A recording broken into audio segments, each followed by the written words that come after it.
Si Bongbong ba talaga yung nakikita ko? Pero ako, ading ko, ako pa rin ito. Ako pa rin ang ate mo na tumayong ama't ina sa inyo sa ibang bansa.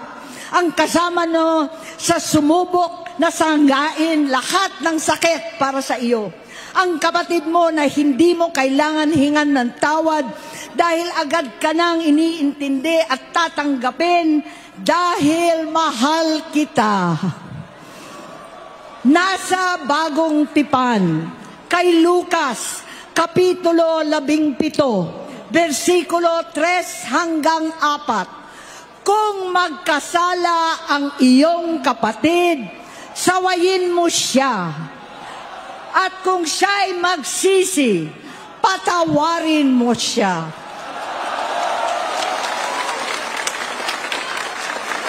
Tama na, ading ko. Tapusin mo na ang paghihirap mo at ng bayan.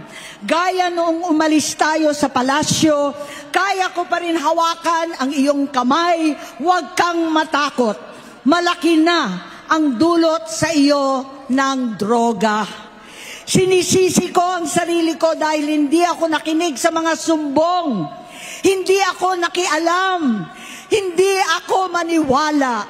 Pero hindi pa huli ang lahat. Tama na, ading ko. Magpahinga na tayo.